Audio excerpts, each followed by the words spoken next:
Chers internautes, amis de partout, nous vous saluons tous dans le beau nom de notre Sauveur et Seigneur Jésus-Christ.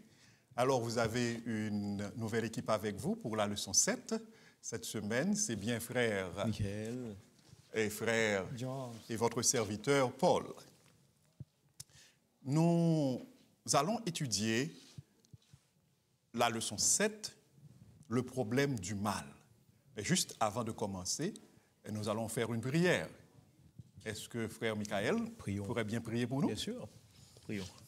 Seigneur, nous voulons encore une fois te dire merci. Merci pour ce privilège que nous avons de pouvoir étudier ta parole ensemble, de pouvoir comprendre ce que tu as à nous dire à travers cette parole vivante, Seigneur. Merci de nous guider au travers de ce texte, de ces versets, de ces citations que nous allons partager, Seigneur, et nous voulons réclamer ton Esprit Saint. Que tu puisses être présent parmi nous et également être avec toutes celles et ceux qui partageront cette étude, Seigneur, à distance. Bénis nous tous et accorde-nous tes lumières, Seigneur. C'est au nom de Jésus que nous t'adressons cette prière pour ta gloire. Amen. Amen. Amen. Amen. Le problème du mal, quand on parle du mal en général, on voit les souffrances, les douleurs, tout ce que l'on peut considérer comme conséquence du péché, la mort, la guerre, les maladies en général. Mais le mal aussi, on peut le comprendre comme étant tout simplement tout ce qui est contraire à la volonté de Dieu. Exact. Parce que la volonté de Dieu, c'est le bien. Voilà. Le bien peut se définir simplement ainsi, la volonté de Dieu. Quand Dieu exprime sa volonté, eh bien, c'est le bien. Et tout ce qui est contraire, quel que soit le sens est considéré, eh bien là, c'est le mal. Alors, cette semaine, on va étudier le problème du mal, non seulement dans le sens de ce qui est contraire à la volonté de Dieu, mais le mal, les souffrances, les maladies, les guerres, tout ce qui fait souffrir l'homme physiquement, mentalement, émotionnellement, socialement, tout ce qui fait souffrir. Alors, le grand problème ici, c'est que souvent, les gens se posent cette question. Dieu, on le présente, et c'est ce qu'il est. Il est le Tout-Puissant. Bien sûr. Il est amour. Alors, comment comprendre qu'un Dieu essentiellement amour, qu'un Dieu tout-puissant puisse accepter qu'un monde qu'il dirige, qu'il gouverne, connaisse toute cette gamme de problèmes, de maux, maladies, souffrances, et la mort, les guerres, etc. Certains pensent qu'il ne faudrait point parler d'un Dieu d'amour dans ce cas. Ouais. Si tel en est le cas, eh bien, ce Dieu-là, il ne peut pas être considéré comme un Dieu d'amour ou comme un Dieu bon. Comme la Bible nous le dit, il est le Dieu tout bon. David l'appelle le Dieu tout bon et Jean va dire qu'il est essentiellement amour. Alors, à travers cette leçon, on va, à la lumière de la parole de Dieu, comprendre les choses. Est-ce que, même avec ces souffrances, avec ces maladies, tous ces maux-là que connaît le monde, est-ce que Dieu reste et demeure le Dieu essentiellement amour, le Dieu tout bon, le Dieu tout-puissant? Alors, il y a le verset à mémoriser que nous lisons dans Apocalypse 21, verset 4. Dieu essuiera toute larme de leurs yeux. La mort ne sera plus, il n'y aura plus ni deuil, ni cri, ni douleur, car les premières choses ont disparu. C'est un texte qui nous donne de l'espérance. Bien sûr. Ce qui veut dire, un jour, toutes les conséquences du péché, eh bien, seront derrière nous. Vont disparaître. Merci, frère Georges.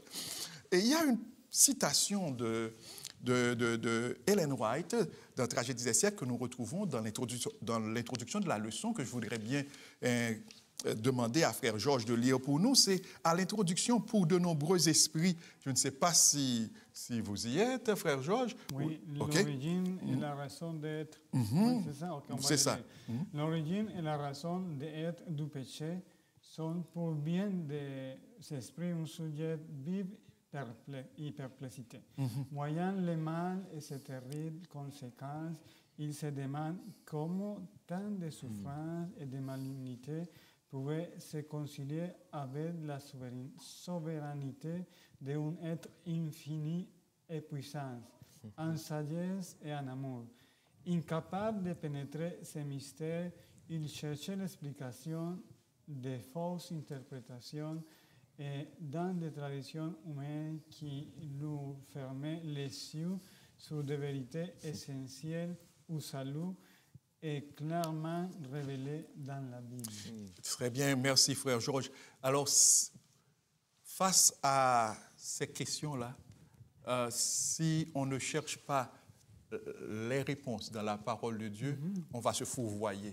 Si on va chercher les réponses, c'est ça, si on ne cherche pas les réponses à la bonne source, et on va se fourvoyer, on va se perdre. Et c'est ce qui arrive à plus d'un. Certains sombrent même dans l'athéisme, ils nient l'existence de Dieu, ou du moins, il y en a qui disent, oui, Dieu existe, mais il ne se soucie pas de nous. Bon, il a fini de nous créer, et puis bon... Il y a un Dieu quelque part. Il y a un Dieu quelque part, bon, oui. Ça c'est... Mais la chose intéressante de l'athéisme, déjà qu'on le mentionne, c'est savoir qu'il apporte aucune solution aussi. Oui. Ils vont nier l'existence de Dieu, mais ils ne sont pas capables de fournir, même en théorie, une solution pour le mal. Ce qu'ils vont appeler, c'est la destruction. Mais c'est différent parce qu'avec Dieu, on connaît l'origine, mais on connaît aussi des solutions que Dieu propose et que Dieu a fait. Exactement, Frère Georges. Donc, c'est vrai que nous vivons des situations difficiles maintenant, mais il y a une solution. Et la solution est donnée. Bon, et... Dans la partie du dimanche, c'est jusqu'à quand, Seigneur? Bon, c'est un cri que l'on retrouve dans l'Apocalypse, où les âmes des justes sous l'autel crient « Jusqu'à quand, Seigneur? Jusqu'à quand? Et jusqu'à quand feras-tu justice à tes saints, Seigneur? » Et on pourrait poser cette question, n'importe qui pourrait se poser cette question. Jusqu'à quand, Seigneur? Jusqu'à quand? Et quand nous lisons Job, Jérémie, on peut commencer avec Job 30, verset 26. Frère Michael, lisez pour nous Job 30, verset 26. Job 30, 26. J'attendais le bonheur et le malheur est arrivé. J'espérais la lumière et les ténèbres sont venues. Wow, terrible. Il exprime un désespoir profond ici. Oui, c'est le malheur. On attend le bonheur. Le malheur, c'est le malheur qu'on reçoit. Et Job n'était pas n'importe qui, c'était un homme fidèle à Dieu, un homme qui craignait Dieu, selon ce que nous dit la Bible. Jérémie 12, verset 1er. Ça nous dit, oui. Tu es trop juste, Éternel, pour que je conteste avec toi. Je veux néanmoins t'adresser la parole sur tes jugements. Pourquoi la voie des méchants est-elle prospère? Pourquoi tous les perfides vivaient-ils en paix? Pourquoi tous les perfides vivent-ils en paix? Bon, Jérémie, lui, il n'a aucun problème avec Dieu. Il reconnaît que Dieu est un Dieu juste. D'accord? Et comme le thème même du questionnaire du trimestre nous le dit, l'amour et la justice de Dieu. Mais lui, il avait un problème. Pourquoi est-ce que les méchants prospèrent? Pourquoi est-ce que les perfides vivent en paix? Ils prospèrent, ils sont en paix. Des problèmes. Et des hommes de Dieu savaient se poser des questions aussi sur l'existence du mal. Sur l'existence du mal. Jérémie 13, verset 22, frère Michael. Si tu dis en ton cœur, pourquoi cela m'arrive-t-il? C'est à cause de la multitude de tes iniquités que les plans de tes habits sont relevés, les pans de tes habits sont relevés et que tes talons sont violemment mis à nu. Là, ici, si on lit tous les versets d'avant, on va se rendre compte qu'il s'agit du royaume du Sud, royaume de Juda, ce royaume qui a été malmené, maltraité par le royaume babylonien. Comment le peuple a été emmené en captivité et comment sa capitale a été détruite, il y avait une oppression des justes même sur le temple. Ouais. C'était là. Jérémie se posait aussi des questions sur... Mais tout au moins, Jérémie, ici, reconnaît que les péchés du peuple ont été pour beaucoup dans leur malheur. Donc, le mal, le péché. Malachie 2, verset 17. Ça dit, vous fatiguez l'Éternel par vos paroles et vous dites, en quoi l'avons-nous fatigué? C'est en disant, quiconque fait le mal est bon aux yeux de l'Éternel, et c'est en lui qu'il prend plaisir. Ou bien, où est Dieu de la justice? Voilà. Ici se pose encore un autre problème. Les gens, en réfléchissant, en regardant, en voyant les méchants prospérer, en voyant les perfides, les insensés vivre en paix et même parfois dans l'abondance, dans l'opulence, les arrogants, ils prospèrent. Les enfants de Dieu, il y en a qui sont arrivés jusqu'à dire, mais Seigneur, il semble que tu prends plaisir là dans ceux-là qui font le mal. Ouais. Ah oui, quiconque fait le mal est bon aux yeux de l'Éternel. Ça arrive à pervertir la foi, en quelque sorte. Exactement. Cette pensée-là. Exactement. C'est en lui qu'il prend plaisir. Ou bien, es-tu... Alors, où est le Dieu de la justice? En quelque sorte, Seigneur, es-tu le Dieu juste? C'est osé, hein? C'est osé, hein? Oui, c'est osé, mais... Frère Michael, parfois, je me demande, est-ce que Dieu... je ne crois pas que Dieu soit choqué par ces paroles, parce qu'il voit le cœur aussi de la personne qui réfléchit. Nous n'encourageons pas les gens à aller dans ce sens, mais parfois, quand on regarde l'expérience de Job, c'est vrai que Job s'est gardé d'arriver jusque-là, hein? Oui. Mais parfois, il y a telle situation que traverse, tel moment que traverse le croyant, il se demande qu'est-ce qui se passe. Qu'est-ce qui se passe? Et on va voir au psaume 10, verset 1er, quelque chose. Allons-y. Pourquoi, ô Éternel, te tiens-tu éloigné? Pourquoi te caches-tu au temps de la détresse? Oui, et le psalmiste croit que Dieu se cache. Il se cache. Mais il y a le psaume 73. Le psaume 73. Asaph, oui. Oui, le psaume d'Asaph. Et Asaph aussi se plaignait. Le mal qui l'environnait et surtout la façon dont les méchants vivaient dans l'opulence. Se délecter de leur position. Oui, il avait beaucoup de problèmes. Nous n'allons pas lire tout le psaume 73, mais au verset 16 et 17, nous pourrions trouver une bonne réponse. C'est la réponse que lui-même, Asaph, a trouvée à travers la parole de Dieu. C'est Frère Georges qui a dit tout à l'heure, si on ne cherche pas les réponses dans la parole de Dieu, alors on va faire fausse route. Asaph, lui, il a trouvé la réponse à ces questions dans psaume 73, versets 16 et 17. Nous pouvons lire. Vous pouvez lire pour nous, frère Michael. Oui, quand j'ai réfléchi là-dessus pour m'éclairer, la difficulté fut grande à mes yeux jusqu'à ce que j'eusse pénétré dans les sanctuaires de Dieu et que j'eusse pris garde au sort final des méchants. Asaph a trouvé la réponse. Oui, il a compris aussi comment ça passe un petit peu la problématique du mal. Parce que je voulais juste ajouter que des fois, les gens ils ont la confusion, ils pensent que les bénédictions matérielles, c'est tout. C'est pour ça qu'ils font le mal, ils vont pas à l'église, mais ils ont la richesse, ils vont bien. Mais voici la réponse. Oui. Frère Michael allait dire quelque chose? Non, oui. Mais ça fait du sens. Et bien, merci frère Georges. La possession des biens matériels ne dit pas forcément qu'on est béni. Non. Okay? posséder des biens matériels n'est pas toujours synonyme de bénédiction. C'est vrai que la Bible nous dit qu'Abraham avait beaucoup de biens, il était béni, Isaac, Job, tout ce beau monde. Mais la bénédiction de l'Éternel ne se résume pas Au bien matériel. exclusivement aux biens matériels.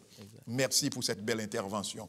Alors, Asaph dit avoir trouvé la réponse en entrant où ça? Dans les sanctuaires de Dieu. En entrant dans le sanctuaire. Il dit les sanctuaires, c'est le lieu saint et le lieu très saint. Qu'est-ce qui se passe dans le sanctuaire? C'est le message du jugement. C'est le message du jugement. Il y a un temps fixé par Dieu. Si on va dans Daniel 7, on va voir, il y a un temps fixé par Dieu où, en fait, le mal sera détruit, mais avant même la destruction, avant même l'éradication du mal, il y a le jugement. Il y a le jugement. Et comme Jésus le dira plus tard, il y a un temps où les boucs seront séparés des brebis. Donc, le message du sanctuaire, le message du jugement se retrouve dans Daniel 7, versets 9 à 14 et dans d'autres textes encore de la Bible. Donc, il y a un temps où Dieu dira au mal, OK, arrête. C'en est fini. C'en est fait pour toi. Ouais. OK? Donc, et ce temps est fixé. Dieu fait tout ce qu'il fait au temps fixé. Alors, pour nous aujourd'hui qui faisons face à bien des défis, la maladie, il y a le cancer qui fait rage, il y a des maladies rares, des enfants naissent avec des maladies rares. Les désastres naturels, tout ça, les catastrophes naturelles, et les guerres, alors, dans les problèmes familiaux, des enfants rebelles. Les défis sont nombreux. Mais écoutons, il y a un temps. Oui, nous disons jusqu'à quand, Seigneur? Il y a un temps fixé. Un temps fixé. Nous ne voulons pas minimiser le mal, mais nous savons qu'il y a un temps fixé pour que tout cela disparaisse. Absolument. Et Dieu a fixé ce temps. Amen. Gloire à Dieu. Amen.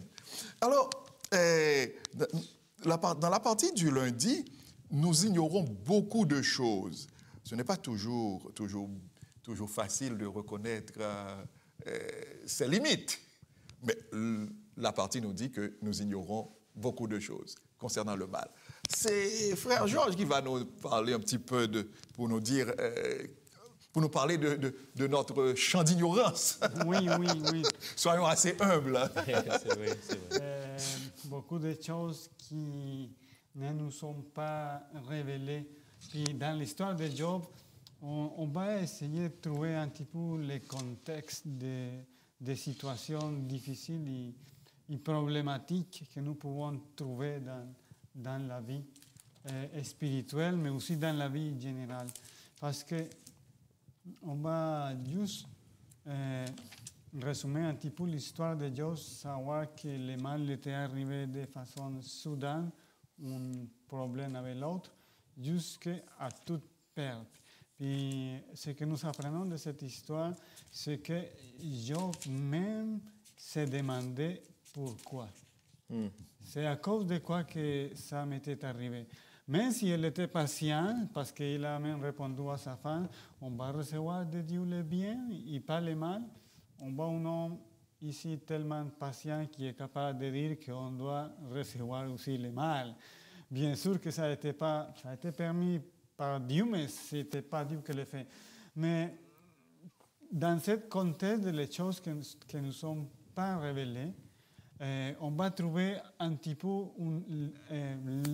l'idée s'est éclaircie un petit peu jusqu'au chapitre 38 du livre de Job.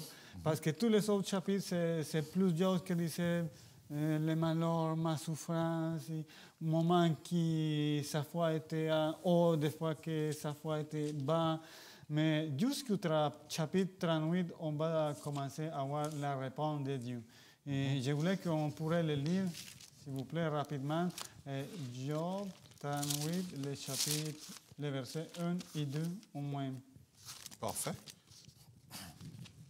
L'Éternel répondit à Job du milieu de la tempête et dit, « Qui est celui qui obscurcit mes desseins par des discours sans intelligence? » Merci beaucoup.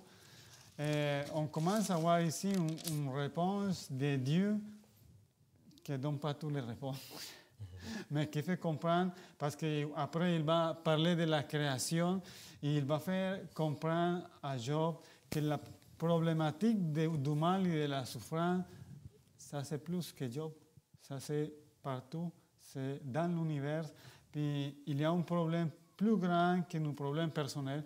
Et on va les prendre de cette façon parce que des fois on dit pourquoi ça m'arrive, pourquoi telle des problématiques, pourquoi mes enfants, le travail, mes amis, à l'église, ça paraît que tout va mal. Mais le problème du mal, c'est partout. Et j'aime bien ce contexte que Dieu prend la place de créateur parce qu'il va demander à Dieu, OK, si tu connais tellement de choses, dis-moi où étiez-vous quand j'ai mettait les fondements de la terre.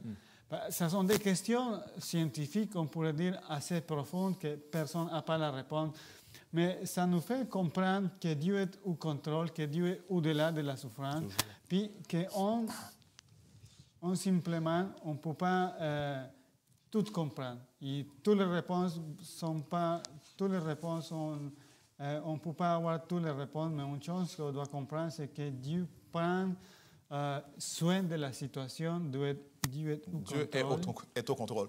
Oui, quand on lit le livre de Job, et on remarque très bien que Job, lui, il prônait, je dirais, il scandait sa justice, quoi.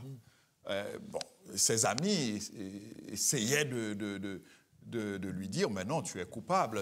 Bon, si tu souffres, si tu souffres ainsi, c'est que tu dois avoir fait quelque chose. Mais lui, il se disait toujours, il défendait sa justice. Et il voulait rencontrer Dieu. Oui. Ah oui, pour plaider sa cause. Oui, c'est ça. Il voulait, à travers tout le livre, c'est ce qu'on rencontre, Job veut rencontrer Dieu pour plaider sa cause. Oui, et finalement, Dieu se présente. Oui. Dieu se présente. Oui, il disait, où est Dieu? Dieu allait devant sa cour et je me défendrai. Dieu se présente. Ouais, l'accusé se présente maintenant. Oui, c'est ça. Dieu, en quelque sorte, Job, il n'a pas voulu accuser Dieu. Le terme accuser est peut-être trop fort, mais... interroger. Il voulait tout au moins avoir une réponse de Dieu. Oui, il voulait interroger et se défendre aussi. Oui. Puis justement, en parlant de ça, dans Job 42, 3, Job va donner cette réponse que j'aime bien. Il s'est dit, dans ce moment, c'est Dieu qui parle et qui le dit à Job, quel est celui qui a la folie d'obscurcir mes desseins? Et Job a répondu, oui, j'ai parlé sans comprendre, des merveilles qui me dépassent et que je ne connaissais pas. On peut trouver ici la humilité de Job ou maintenant comme demander, pardonne-moi Seigneur parce que le problème du mal c'est plus grand que mon histoire, c'est plus grand que ma situation. C'est plus grand aussi que ce que moi, que je pense. Ça me dépasse. Exactement. Ça me dépasse. Et en fait, Job, si vous me permettez, frère Georges, et Job voulait en quelque sorte, OK, bon, moi je suis juste, et voici je souffre. Je suis juste, bien que je sois juste, je souffre. Ouais. Alors, qui est responsable alors? Soyons honnêtes. Je suis juste et je souffre. Qui est responsable? Ce doit être Dieu. Ce doit être Dieu. Alors... Mais il ne l'a pas dit comme ça. Il ne l'a pas dit comme ça. Il ne l'a pas dit tout court. Il ne l'a pas dit aussi clairement. Oui, et c'est pourquoi aussi, au chapitre 42... Parce qu'il connaissait son Dieu. C'est pourquoi aussi, au chapitre 42, il va dire « J'ai parlé sans comprendre. » Exact. OK? De choses qui me dépassent. Qui me dépassent. Ouais. Alors là, Job va comprendre que ce n'est pas Dieu l'auteur du mal. Oui. Ce n'est pas Dieu l'auteur du mal. Ce n'est pas Dieu qui est responsable du mal. Mais quelque chose aussi d'intéressant qui continue dans le verset 6, c'est pourquoi je me condamne et je me repens sur la poussière et sur la cendre. C'était fort. Oui. Il n'a pas juste dit, Seigneur, pardon, mais c'était un acte d'humilité profonde. D'humilité profonde, oui, profonde. Et alors, si on fait une lecture, je dirais, à la volée du livre, on va se dire, bon, mais où est-ce que Job a péché? Ouais. Mais le péché de Job a été tout simplement le fait de rendre Dieu responsable de ses souffrances. Oui, c'est ça. Dieu ne sera jamais responsable de nos souffrances. Dieu ne sera jamais responsable de nos malheurs, car il n'en est pas l'auteur. On fait le lien comme dans l'introduction, tantôt tu disais, on est nous aussi à un moment donné livrés à faire des choix. Donc, c'est important. Je n'avance pas trop vite, oui. Mais à certains moments, il y a les conséquences de nos choix, peut-être les choix que nous avons mais fait dans le loin cas de Job, le cas de Job, on a vu comment il y a des choses qui se passent dans les coulisses que l'homme ignore aussi, que l'homme ignore. Alors, dans la partie, merci frère Georges pour ces belles révélations-là sur la partie du lundi. Et frère Michael, la partie du mardi, c'est le théiste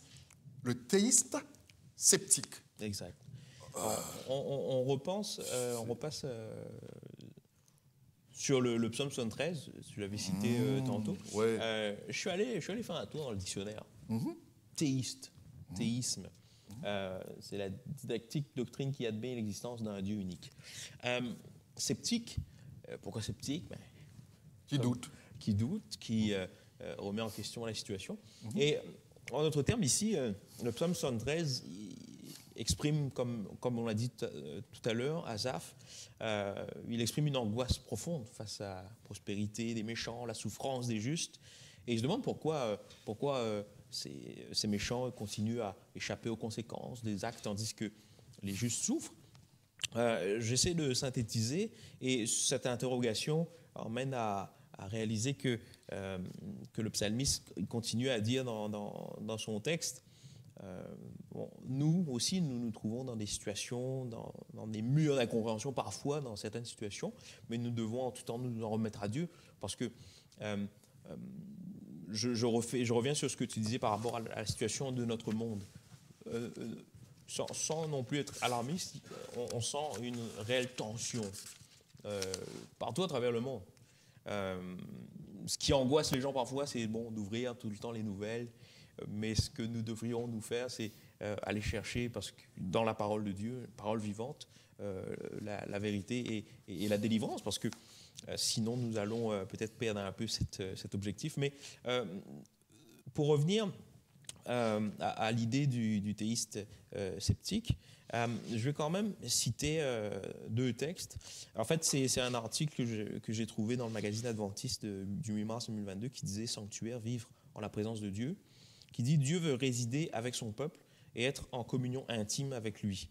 La doctrine du sanctuaire, c'est le déploiement de l'expérience d'Emmanuel incarné en Jésus, Dieu avec nous. » Alors, dans cette démarche-là, il y a une invitation de Dieu à lui permettre de se révéler à nous. Et après tout ce cheminement dans le psaume 73, on peut parler aussi de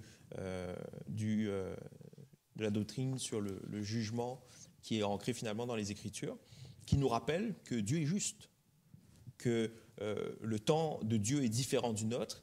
On doit aussi prendre conscience qu'il y a ce sanctuaire céleste et qu'il y a une espérance. Donc, peu importe la situation dans laquelle nous pouvons nous trouver, peu importe les injustices dont nous pouvons être témoins, et également la souffrance, il y a ce Dieu juste en tout temps, même s'il y a ce scepticisme-là. Oui. Alors, merci frère Michael, il y a une citation dans la partie du mardi où l'auteur semble définir le théiste sceptique. Oui. Nous lisons. Le théiste sceptique est quelqu'un qui croit que Dieu a de bonnes raisons d'agir comme il le fait. Mais, étant donné notre connaissance limitée, on ne doit pas s'attendre à pouvoir connaître ses raisons. C'est fort. Donc, en quelque sorte, le théisme sceptique n'est pas quelque chose de mauvais. C'est en fait, c'est le fait pour l'homme, pour l'être humain, de reconnaître ses limites. Oui, c'est ça. Oui, bien sûr. Euh, Parce que sinon, on serait peut-être tenté de, dans toute Exactement. situation catastrophique, de Exactement. dire « Ah, c'est la faute de Dieu ». C'est ça. Dans Isaïe 55, versets 8 et 9, nous lisons Isaïe 55, versets 8 et 9. Car mes pensées ne sont pas vos pensées et vos voix ne sont pas mes voix, dit l'Éternel. Autant les cieux sont élevés au-dessus de la terre, autant mes voix sont élevées au-dessus de vos voix et mes pensées au-dessus de vos pensées. Donc, en tant qu'humain, en tant qu'être humain, nous devons reconnaître nos limites. Exact. Quand nous réfléchissons même sur l'existence du mal, nous devons reconnaître que nous avons des limites. On est très limité. On est très limité. Et là, nous devons nous fier. Et le texte, c'est là. Alors, le thème même du questionnaire, c'est l'amour et la justice de Dieu. Nous devons nous fier à l'amour de Dieu, nous confier dans l'amour de Dieu, croire que Dieu est amour, que Dieu nous aime, et aussi croire dans l'omniscience de Dieu. Tout ce que Dieu fait, il le fait avec sa sagesse infinie. Frère Georges, semble-t-il, allait dire quelque chose. Oui, non, je voulais juste mentionner que c'est très important de nous rappeler que le jugement, c'est un moment où les choses sont éclaircies. J'aime bien cette figure du sanctuaire parce que c'est le moment d'expliquer à tout le monde existant dans l'univers et dans la terre que le jugement de Dieu est juste. J'aime bien cette figure parce que tout le monde va pouvoir dire un jour, Seigneur, tes jugements sont justes et véritables. C'est le caractère, la finalité du jugement, en quelque sorte, c'est la revendication, en quelque sorte, du caractère de Dieu, le caractère juste, le caractère d'amour de Dieu. Parce que le mal, à partir du jugement, comme nous le lisons, comme nous l'étudions dans le message du sanctuaire, eh bien, on va voir d'où vient le mal, qui est l'auteur du mal, et comment aussi le mal va être traité et éradiqué. Nous passons à la partie du mercredi. Je ne sais pas si frère Michael avait autre chose à dire sur la partie du mardi. C'était correct. Peut-être finirait en disant que la confiance en l'amour de Dieu est essentielle dans cette manche-là. Absolument, oui. Absolument, absolument. Nous ne devons jamais nous mettre à l'esprit que l'être humain pourrait trouver une meilleure solution que le plan de rédemption de Dieu. Ou que la solution donnée par Dieu. Exact. La solution donnée par Dieu est la bonne. Amen. La bonne. Exact. La bonne. Toujours. La bonne et l'originale. En tout temps. La bonne. Et nous pouvons ne pas comprendre pourquoi il a choisi cette solution. Mais sachant qu'un jour, on va lui comprendre. Exactement. Un jour, nous comprendrons. La partie du mercredi nous parle de la défense du libre arbitre. Par le libre arbitre. Le libre arbitre. Frère Georges, parlez-nous un peu de cette expression libre arbitre. C'est un thème assez grand qu'on n'a pas le temps de tout dire, mais on va juste... Dites-nous simplement, c'est quoi? On va juste mentionner que la liberté, c'est cette expression, cette façon de Dieu nous avoir créés, avec cette possibilité de choisir pour nous-mêmes sans aucune intervention, sans être coactionné, sans être suggéré. Non, c'est complètement liberté. Si je comprends bien, frère Georges, le libre arbitre, c'est la liberté de choisir, comme vous nous l'avez dit. C'est-à-dire, Dieu ne nous a pas créés comme des robots, comme des automates, et avec une télécommande. Non, il nous a créés libres. Complètement libres. Libres de choisir. Libres de choisir de l'aimer, libres de choisir de ne pas l'aimer. C'est ça? C'est ça. J'ai bien compris? Exactement, c'est ça. Puis, ce que c'est intéressant de cette situation, c'est que Dieu même savait que cette liberté aurait un prix haut à payer pour donner cette liberté. Puis, Vous parlez de prix à payer pour... oui, bien Mais sûr. quel prix Dieu a-t-il payé? Pour la liberté, on va Je ne lire. comprends pas, frère Michael. Parce que, 33,16. parce qu'on on les connaît bien dans le temps de l'esclavage, pour tout avoir l'argent, pour payer la liberté de quelqu'un, ça coûtait assez cher. Ah, c'est-à-dire pour racheter un esclave. Oui, pour racheter un esclave et pour le rendre libre. Mais ici, on Alors, parle... pour libérer un esclave, il fallait payer, le racheter. Oui, le racheter. L'acheter à nouveau, le racheter, payer pour lui donner la liberté. Puis cette figure nous aide beaucoup parce que l'esclave, il n'est pas capable de se libérer. Ça va être toi qui vas payer un important montant d'argent, mais pour lui donner la liberté, ça veut dire que tu ne vas pas l'obliger de te servir, tu vas le laisser aller Être où il libre. voulait. Mais frère Georges, expliquez-moi, parce que vous dites que Dieu a payé un prix. Quel prix a-t-il payé? On va lire dans Genèse 2, les versets 16 et 17, et ça nous dit, l'Éternel Dieu donna cet ordre à l'homme. Tu pourras manger de tous les arbres du jardin, mais tu ne mangeras pas de l'arbre de la connaissance du bien et du mal, car les jours où tu mangeras, tu mourras. Tu posais la question, quel prix c'est que Dieu a payé pour ça, pour la liberté de l'homme? Puis, dans Genèse 3,16, on trouve que ça c'est la mort même de Dieu même. C'est le prix à payer pour cette liberté. Et on n'arrive pas... Alors, si je comprends bien, Dieu a mis... Frère Georges, là, Oui. il faut... J'aimerais bien comprendre. Oui, J'aimerais bien comprendre. Frère Michael, Je pense ici, Dieu a mis l'abondance. ouais. Dieu a placé nos premiers parents dans le jardin et il leur a donné, je dirais, tout le champ. Oui. Et il leur a dit, mais il y a cet arbre, il ne faut pas y toucher. Oui. Mais ils avaient la liberté De prendre pareil. d'y toucher ou de ne pas y toucher. Oui, C'est ça, le libre arbitre. Ça, c'est le Et libre finalement, Ils l'ont touché. ils l'ont touché. Et puis là, c'est ça le péché. Oui, c'est ça. Le péché, la désobéissance. Et vous avez cité Genèse 3, verset 15, c'est ça? Oui. Je mettrai inimitié entre toi et la femme, entre la postérité. Alors, Dieu parlait ici au serpent. Oui, c'est Dieu qui parle. Le serpent, médium de Satan, c'est le médium que Satan a utilisé pour faire pécher nos premiers parents, et particulièrement Ève, pour commencer. Je mettrai inimitié entre toi et la femme, entre ta postérité et sa postérité. Celle-ci t'écrasera la tête et tu lui blesseras le talon. Donc, la postérité de la femme, ici, c'est Jésus. C'est Jésus. Alors, ici, dans Jean 3, verset 15, Dieu annonçait déjà la venue de Jésus. La venue de Jésus, oui, justement.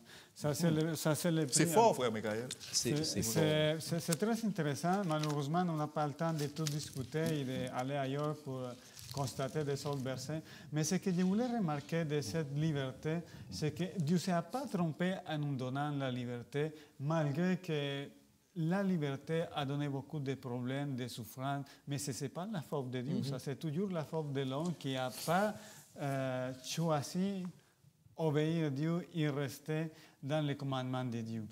Puis, d'autre façon, c'est comme on a déjà mentionné, on ne pourra jamais prendre responsable à Dieu du mal et de la souffrance parce que simplement ce que Dieu voulait, c'est que nous aurions cette liberté d'obéir et de rester dans la sécurité, de rester ailleurs du mal et de la souffrance. Mais les gens ils essayent d'accuser Dieu, mais par exemple, il y a un bon exemple que la leçon nous donne. Si nous serons un robot chien qui nous obéisse, qui va tomber pas malade, ça va être pas la même chose que notre petit chien réel qui vient et qui nous transmet cet amour et qui nous donne cette loyauté, même si des fois on doit les mettre dehors ou des affaires comme ça. C'est pour ça que c'est très important pour nous déjà une relation avec liberté. C'est que nous aimons nos petits chiens, c'est qu'on ne besoin pas tout le temps l'appeler. Il va venir. Si je comprends bien, frère Georges, je ne sais pas, selon ce que frère Georges est en train de nous expliquer là, frère Michael, le libre arbitre marche avec l'amour. Bien sûr. C'est-à-dire, un robot ne peut pas aimer. Non. Donc, Dieu, lui, il est le Dieu essentiellement amour. Il veut aussi établir des relations d'amour, bien sûr. une connexion d'amour avec ces créatures intelligentes. J'ai bien compris. Mais moi comment je vois le libre arbitre, c'est que justement, quand on saisit cet amour-là, parce que souvent on dit « Ah, être libre, c'est choisir de finalement partir loin de Dieu. » Mais être libre, c'est aussi rester près de Dieu. Et, on peut choisir de partir, bien sûr, on peut choisir de rester avec Dieu. Dans la présence de Dieu, on trouve cette liberté, et je trouve ça quand même extraordinaire, à la différence de lorsqu'on fait le choix, lorsqu'on a la liberté de choix, il y a aussi cette dimension de responsabilité et de conséquence. Mais si on reste dans la présence de Dieu, je dirais qu'il y a quand même cette dimension responsabilité-conséquence est contrôlée, parce que si on en croit la parole de Dieu, Dieu peut nous transformer, et les actions que nous allons entreprendre feront la volonté de Dieu, sauf si on décide de faire toute autre chose. Donc, dans l'amour de Dieu, on trouve la liberté. Dieu c'est la vie. Bien sûr. Être dans la présence de Dieu, c'est être dans la présence de la vie, c'est avoir la vie. Avoir Dieu en soi, c'est avoir la vie. Il y a quelque chose de très important aussi. Frère Georges a commencé à dire que Dieu a payé un grand prix. Il a commencé à nous parler du péché dans Genèse. Et je me rappelle aussi que vous avez cité Jean 3, verset 16. Dieu a tant aimé le monde qu'il a donné son Fils unique, afin que quiconque croit en lui ne périsse point, mais qu'il ait la vie éternelle. Jésus, en quelque sorte, le mal, je dirais la première victime même du mal, c'est Dieu. La première victime. Parce que Lucifer, un être qu'il a créé extrêmement intelligent, s'est révolté contre lui. Alors, le libre arbitre, Lucifer avait le libre arbitre. Et le tiers des anges ont suivi Lucifer parce qu'ils étaient libres. Ils avaient le libre arbitre. Nous aussi, les humains, nous avons choisi de ne pas lui obéir. Nos premiers parents ont choisi de ne pas obéir à Dieu parce qu'ils avaient le libre arbitre. Mais Dieu, même quand il savait que nos premiers parents, que l'humanité allait faire ce choix, il a toujours conservé en l'homme ce libre arbitre. Il a préféré venir mourir à la place de l'homme. C'est extraordinaire. C'est le prix qu'il a payé en quelque sorte, frère Georges, c'est ça? Oui, c'est ça. La mort de la croix. C'est Dieu, à travers Jésus, Dieu est venu. C'est ça, il s'est donné à notre place. Et ça nous montre aussi comment Dieu tient à sa loi.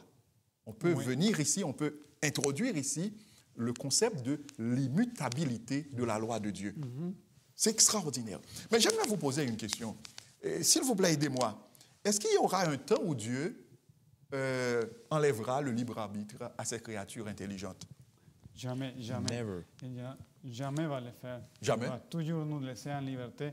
Et la bonne nouvelle, c'est que, à façon de conclusion, c'est que la liberté nous permet d'être en assurance, comme a dit Michael, mais aussi d'avoir ce choix de servir à Dieu par amour et d'avoir la vraie joie. Moi, j'ai un autre problème, frère Georges. J'ai un autre problème. Alors, et à la fin du grand conflit cosmique, le mal sera éradiqué, c'est-à-dire le mal sera détruit jusque dans ses racines, parce que Satan, le diable et tous ses anges, tous ceux qui s'y attachent, vont être détruits. Mais nous serons encore des êtres dotés du libre arbitre. Qu'est-ce qui nous empêchera, ou qu'est-ce qui empêchera que le péché refasse surface? Dans la Nouvelle Jérusalem. On a eu déjà assez. On ne voulait jamais retomber dans le mal. Je pense que c'est justement le plan du salut, en laissant la liberté et en laissant que les affaires, quand on désobéisse, tournent mal. Ça sera, on dirait qu'on pourrait dire que ça va être comme un bassin contre le mal. Exactement, frère Georges. Exactement. Jamais. En préparant la leçon, j'ai écrit une petite note. Je suis parfaitement d'accord avec vos réponses. chers collègues, Dieu n'enlèvera jamais le libre arbitre qu'il a mis dans les êtres intelligents qu'il a créés. C'est pourquoi c'est maintenant que nous devons détester, haïr le mal. Non seulement à cause des conséquences du mal, mais surtout parce que le mal en soi est détestable, haïssable. À la fin du grand conflit cosmique, les rachetés seront ceux qui auront pris la décision d'utiliser leur libre arbitre pour obéir, se soumettre à la volonté du Créateur, le Dieu essentiellement amour. C'est un choix que nous devons faire, chers amis, dès aujourd'hui, si nous voulons faire partie un jour du monde sans péché de Dieu. Nous devons choisir aujourd'hui, de soumettre ce libre arbitre que Dieu nous a donné à sa volonté, d'utiliser ce libre arbitre qu'il nous a donné pour lui obéir, pour nous soumettre à lui par amour. Par amour. L'amour et le mal. Exact. Obéir à Dieu par amour. Je vais faire ça de façon concise, mais ça revient toujours à ce libre arbitre et à la volonté de Dieu pour nous, l'amour et le mal. Le fait de reconnaître que Dieu nous a accordé ce libre arbitre nous aide à éviter deux choses. Le fatalisme, c'est-à-dire en attribuant tous les événements à la volonté de Dieu, parce que nous risquons aussi de nous déresponsabiliser en quelque sorte et de prendre notre capacité et de perdre notre capacité à agir. Et deuxièmement, l'accusation de Dieu. Inversement, en blâmant Dieu pour tout le mal de le monde, nous le rendons responsable de nos propres choix et de leurs conséquences. Mais il est important pour nous de nous rappeler que l'amour seul éveille l'amour, comme dans le texte qui nous est proposé, Jésus-Christ, à page 11-12. Connaître Dieu, c'est l'aimer, son caractère se manifeste en opposition avec celui de Satan. Donc, l'amour subsiste en tout temps au mal. C'est vrai que l'heure est déjà bien avancée. Bien avancée. Mais frère Michael, j'ai une question. Oui. Devons-nous obéir à Dieu, le servir par peur d'être détruit, châtié, détruit, ou par amour? Par amour. C'est vrai que certaines situations nous font croire que le Dieu que nous servons, c'est un Dieu dur. Certes, la parole de Dieu nous montre que Dieu a, dans l'histoire de la parole, l'histoire de notre monde, dû prendre des décisions qui ont peut-être paru brusques à certaines personnes. Mais derrière tout ça, lorsque nous réalisons, lorsque nous nous imprégnons de cette parole vivante-là, l'Esprit nous fait comprendre que Dieu est amour. Et il faut le vivre. Il agit par amour, toujours par amour. Toujours par amour. Parce qu'il y a aussi, lorsque nous nous éloignons de Dieu, notre responsabilité personnelle qui rentre en compte, mais en tout temps, Dieu nous ramène à son amour et à l'espérance qui en découle. Alors, si nous comprenons bien, il y a le libre arbitre que Dieu a mis en nous, et ce libre arbitre fait de nous des êtres responsables. Bien sûr. En tant qu'être responsable, nous devons choisir, faire de bons choix. Dieu met devant nous le chemin de la vie comme le chemin de la mort. Et c'est à nous de choisir le chemin de la vie. Quel conseil donneriez-vous à nos internautes, à ceux qui nous suivent? Quel choix pourriez-vous leur suggérer, Frère Michael? Ce que je pourrais dire, c'est de garder à l'esprit les promesses de Dieu. Choisir la vie. Choisir la vie, choisir l'amour à travers Dieu.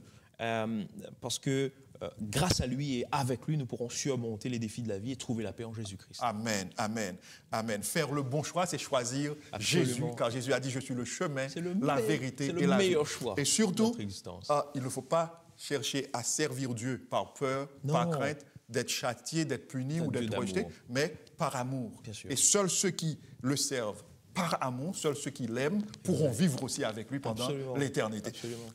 Dans la partie du vendredi, pour terminer, il y a une citation que nous ne pouvons laisser sans l'avoir lue. C'est pour aller plus loin.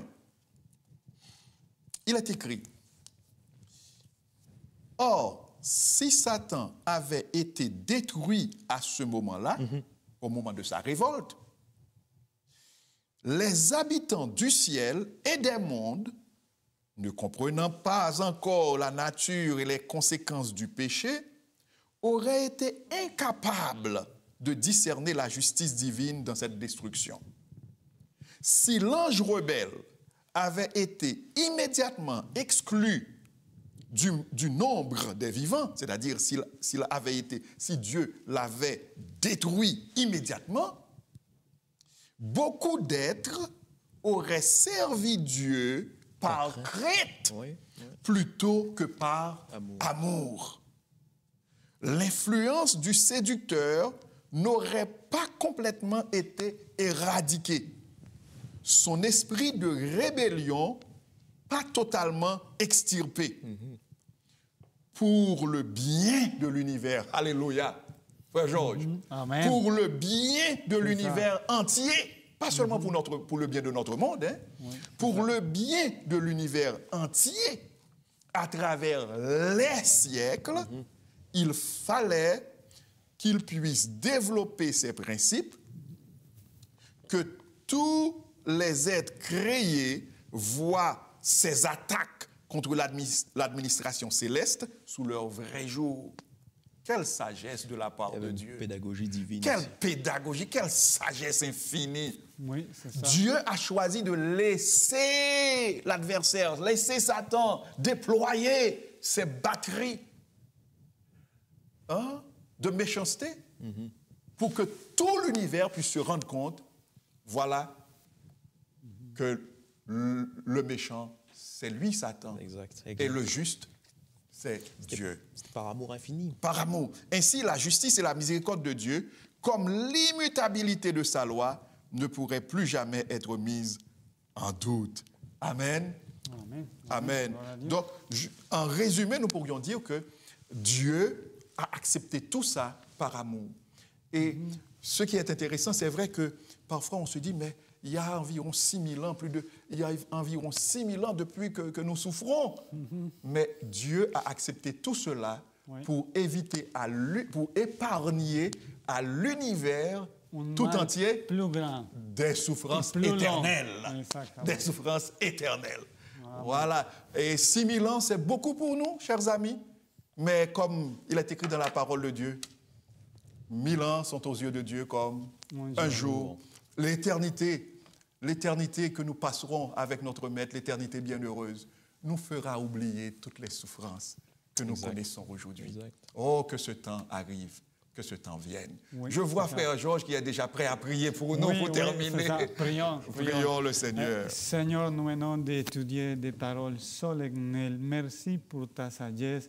Merci pour ces paroles qui nous encouragent à savoir que tu as fait le meilleur, pas juste pour la planète Terre, mais aussi pour l'univers entier. Et pardonne-nous, Seigneur. Aide-nous à croire et à choisir avec toute notre liberté de servir par amour, de te servir par amour, et de un jour avoir plus de compréhension pour les réponses que nous n'avons pas aujourd'hui. Merci par ta grâce et par ton amour. Nous te prions dans le puissant nom de Jésus. Amen. Amen. Veuille Dieu remplir notre cœur de son amour. Amen. Amen. Alors, frère Michael et frère Georges et frère Paul vous disent à bientôt. À bientôt. À bientôt.